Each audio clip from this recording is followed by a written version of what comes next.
Okay, so we'll begin, right. So, in the last class we introduced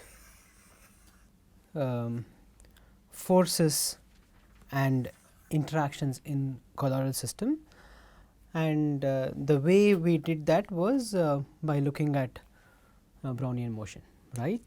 This video did not play the other day, so I am just going to play this.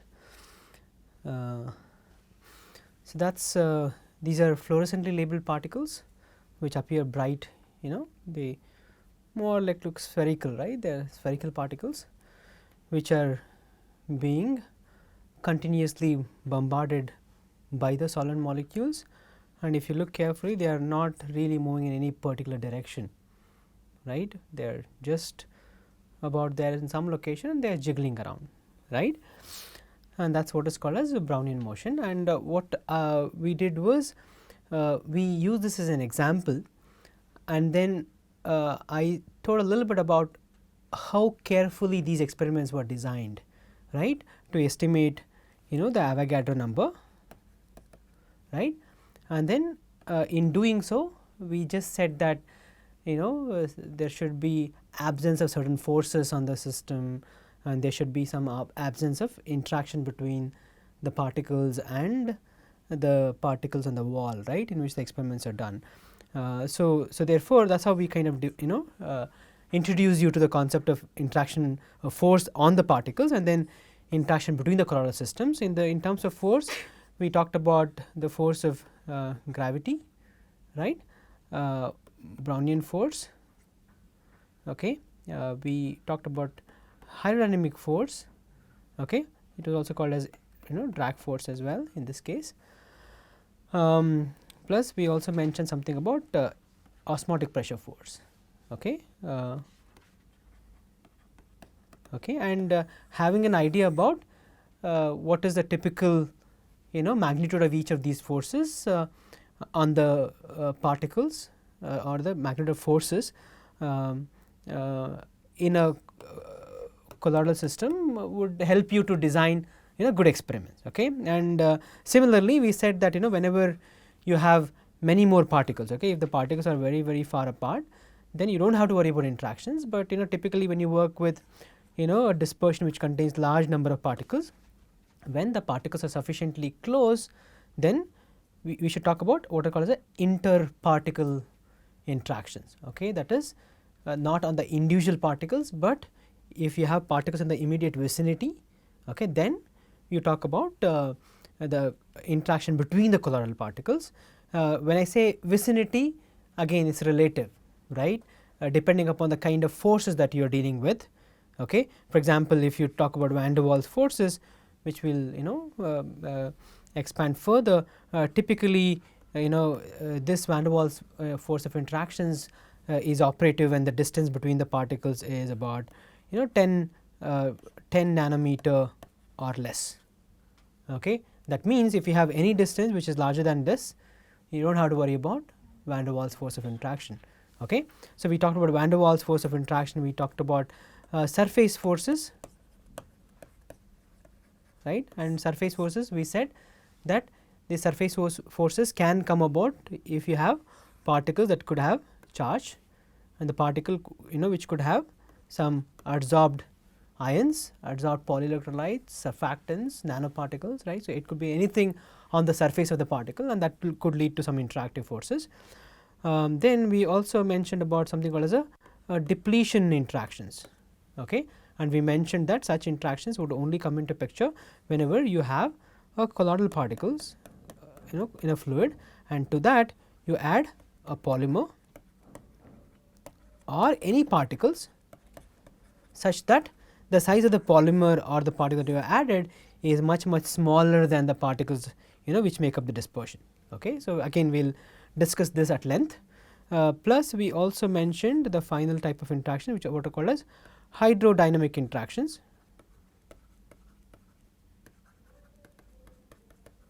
Okay. And we said that such interactions would only come into picture whenever there is flow, right. That is what that is where we had stopped. Okay. So what we are going to do today is to look at the analysis of the Brownian motion a little bit more than what you have done so far, okay. And then we look at its application. Okay. That is what we are going to do today. Okay. More specifically, I am going to look at these three things: use of Brownian motion for measurement of what is called the particle diffusivity, okay, and extend that to measuring the size of the particle. And then I will also hopefully give you some hint as to how can one use this Brownian motion for looking at what is called as a sol gel transition. Okay. That is what we will try and do in this lecture. Okay. So, this is again I have already showed this, right, 3 tracks of this is track 1, track 2, track 3 of 3 particles that are exhibiting Brownian motion. And so, you have these dots, right. These dots correspond to particle position, okay, at some time. Okay. So, in this case I could say that this could be particle position at time t is equal to 0. Okay. Next, whatever dot that you see here, it is at time t is equal to 30 seconds. Okay. And the next one again from here it has come somewhere here, right. That is your so basically the way it is done is you take a video of a particle exhibiting Brownian motion, okay, and I locate the particle position, right. This is a 2D space, right, x and y, okay. I can find the coordinates of the particle, I get that, and that is what I have plotted here, okay. And I take another frame 30 seconds apart and I look at what is the particle position in that image and I put that here, okay. I go on doing that until I have done sufficient averaging. In this case what you see is is, for example, if you look at this, I think there are about 30 segments. What do you mean by segment is the distance between particles in 2 consecutive frames, that is a segment. Okay. So, there are 30 segments and each segment is 30 seconds apart. Okay. I mean, if you look at, right, if I look at the distance between the 2 particles, it has travelled so much distance in 30 seconds. Okay. Now, so if I have a figure like this, okay, from this let us say that I want to calculate what is called as a mean square displacement.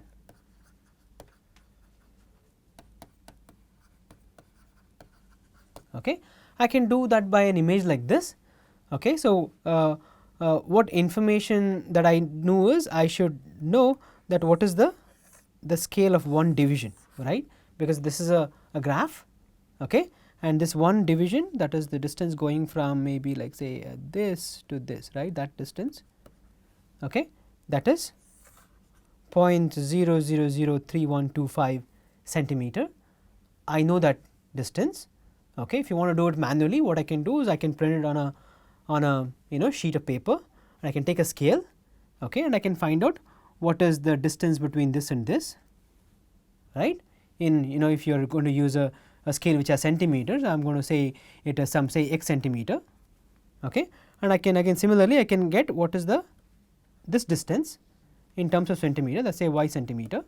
Okay. If I know the scale and what is the actual distance, I can actually get what is the actual distance that the particle has moved for every 30 seconds, right.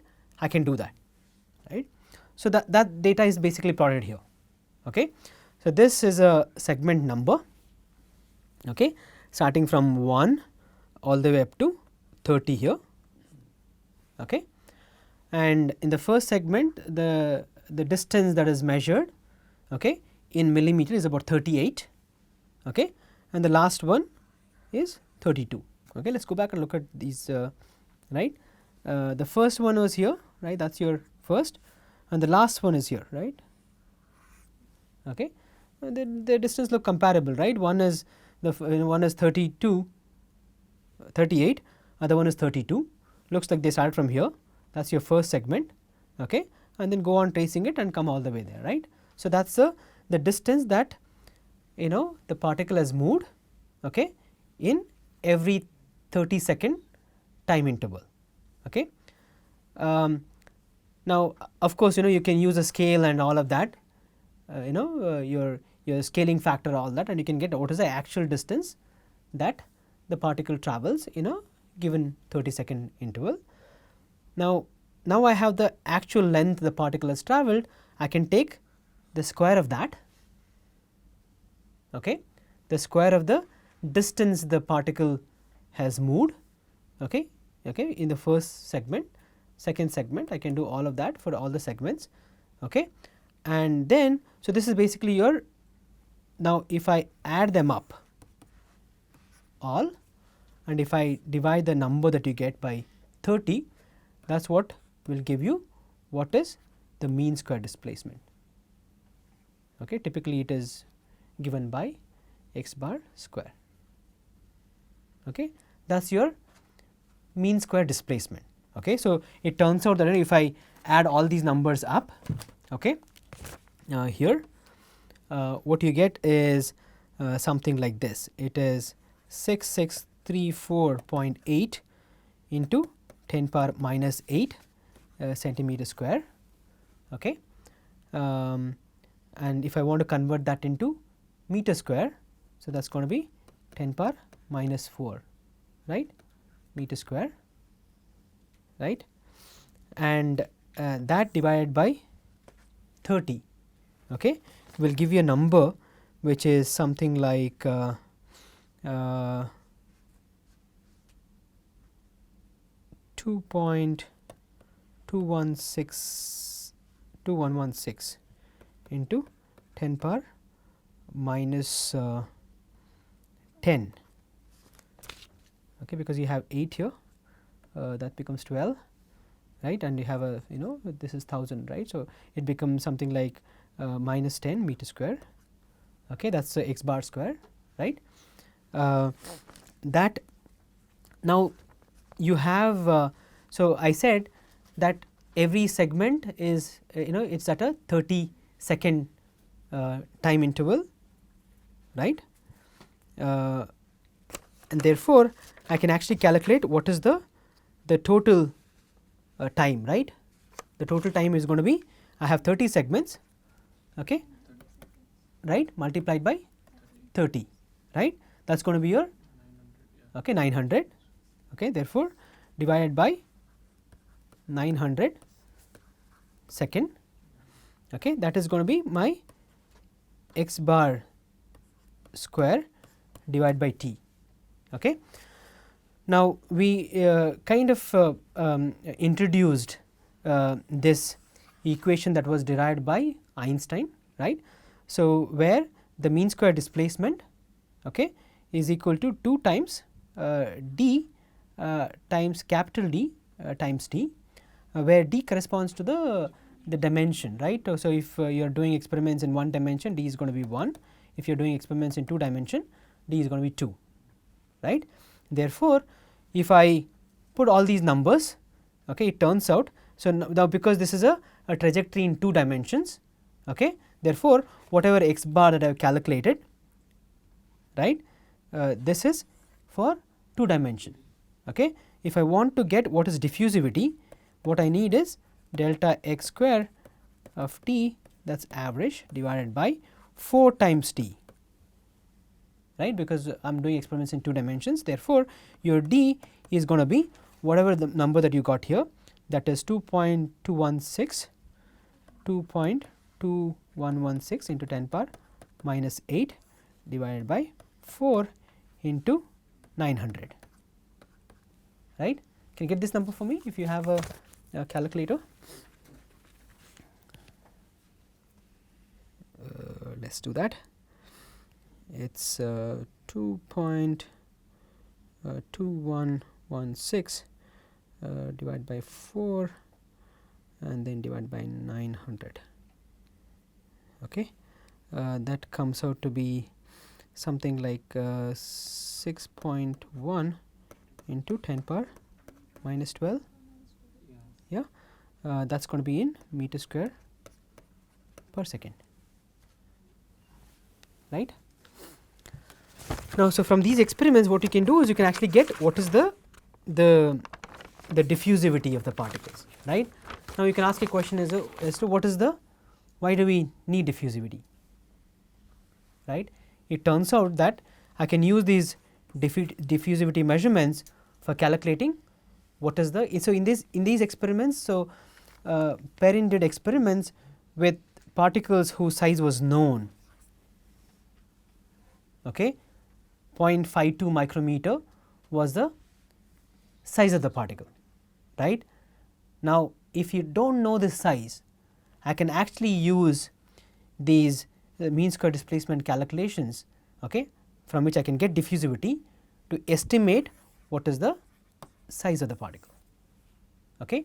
The way it is done is by using what is called as Stokes-Einstein relation. Okay. So,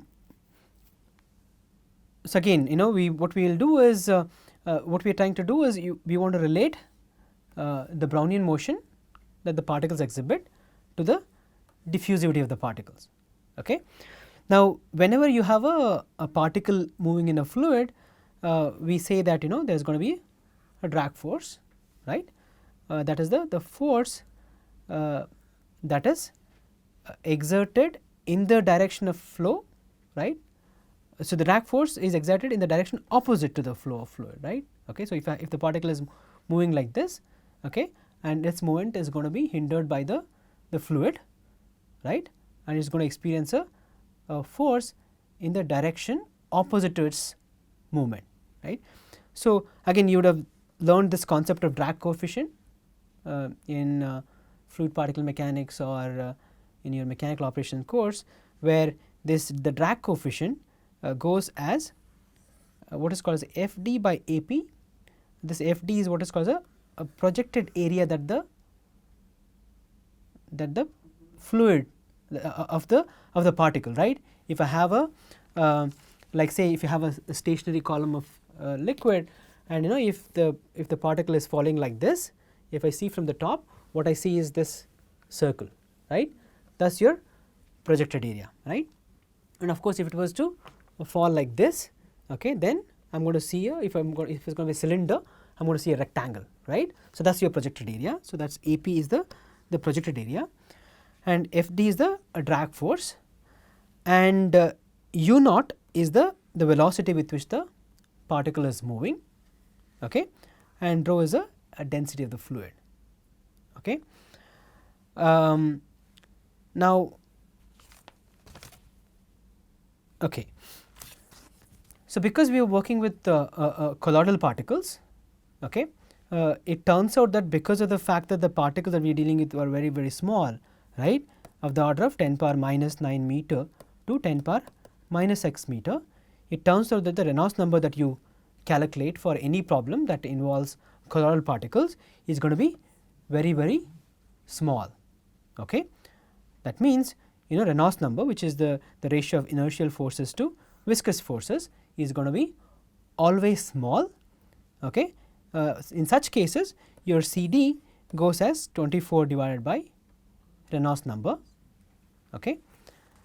Now, I can substitute for Reynolds number, that is going to be mu divided by dp u naught into rho, okay.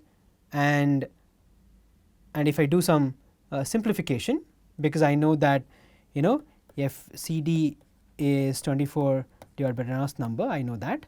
Now, because your C d is again F d divided by A p divided by rho u square by 2, right, and A p, the projected area, is going to be the area of the circle, right. Okay, that is going to be pi dp square. If I substitute for all of that, you get F t as 3 times pi mu u into dp. This is again the well known Stokes drag, right. Okay. Essentially, you end up with the expression for drag for a spherical particle moving in a fluid, right. Again, you can do this by again starting with Navier-Stokes equation. I can start with the general equation, I can do appropriate modifications, and I can also obtain a similar expression, but this is one of the simpler ways of doing it. So, all that we have done is we got an expression for the drag force that is experienced by the particle, right. Now, because the particles are constantly moving in the fluid, the net velocity u naught, okay, with which the particles are moving is the average distance the particle moves, okay, in a given time interval, right, that your u naught is x bar divided by t. But now whenever a particle is moving, okay, it has to get some energy, right, okay, or okay, so the work that is done, okay, by the moving particle is f d multiplied by x bar, that is force times the distance, okay, the average distance that it travels, okay, that is your the work that has to be done, you know, in moving the particle, right. Now that energy, where does it come? It comes from the thermal energy, right. Therefore, the equating the thermal energy to the work that is required, you know, for moving the particle, okay, what I can do is I can equate them, okay, and because I know what is F d, I can substitute for F d from the Stokes drag, right, and this I mentioned that you have u here, right, u naught, okay, is x bar divided by 2, okay, and you have an x bar here, therefore, it becomes x bar square divided by t, okay, and because you have dp here, okay, and dp is 2 times r, right, therefore, this becomes 6 here, therefore, kBt is equal to 6 pi mu r x bar square divided by t, okay. Yeah. Here, like, what is the cause for Brownian motion? The cause for Brownian motion is the constant bombardment of the fluid molecules with the particle. Okay. So, but we are calculating that the thermal energy will account for the drag. Yeah, that is because see, if you take any container, right, say that, you know, I have water, right, and say that this water is maintained at a temperature T, okay. Now, so the energy that every molecule of water in this container will have is kBt. Yes, the total internal energy is given like that. Yeah, So, every molecule will have this energy. yes, yes. Correct. Now, that is what is being used for the mobility of the particle. Yes, yes. So, we are assuming that all particles will move with a certain velocity. No, we are saying that the molecules of water will have this energy, and this energy is being used for moving the particle. But they have constant velocity. Which will have constant velocity? The particles. Yeah, the particle will have an you know, some average velocity. See, if you go back here, right? Okay, let me put it this way. I mean, if you look at the length that we have got, right? Let's look at these numbers, right? The length of the every segment is what is calculated here, right? You look at the length here. So, you have 152.1 10 power minus 8 centimeter square, but you have numbers which are as low as 2.6 10 power minus 18. Okay, I mean, if you want to calculate, okay, velocity for every segment, it will vary in a certain range, right? But if you know, watch them for sufficiently long time, if you calculate the velocity, it will have I mean, you know, if you go back when we did this force calculation, right, on different, okay, we said that, you know, a micrometer particle will typically move with 1 micrometer per second velocity, okay. Numbers like that are kind of obtained from experiments like this, okay. Yeah, so on an average, particles in a fluid which is maintained at a particular temperature will move with a velocity which is typically, again, depends on the size of the particle, right. If you have a 10 power minus 9 meter size particle, nanometer size particle, of course, it is going to move with a much larger velocity, you know, compared to 10 power some particle which is a 10 power minus 6 meter size, right. Yeah. Now, this x bar square by T, that is what is the diffusivity of the particle. Okay. Therefore, you have an expression which relates the diffusivity of the particle to the thermal energy and the viscosity of the fluid in which the particles are dispersed or the particles are moving, and r is the size of the particle. Therefore, if I have done an experiment where I have studied the Brownian motion, if I am able to calculate what is the diffusivity, if I know what is the viscosity of the fluid in which the particles are dispersed, I can actually use this expression and measure what is the size of the particle. Okay. Therefore, in essence I could use some technique like microscopy, wherein I have measured Brownian motion and I can back calculate what is the size of the particle if you do not know what is the size. Okay. So, you can think about this as a one nice application of Brownian motion, where people exploit this particular phenomena and then estimate the size of the particle, right. Any questions? No? Okay. So, we will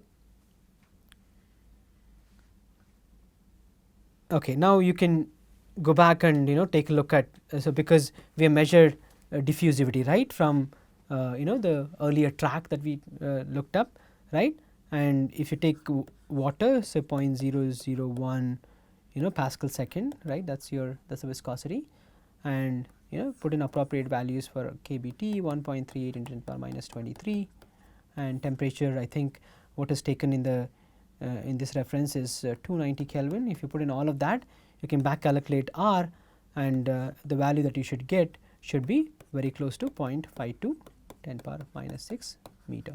Okay. You can try and do that and see how it works out. Okay.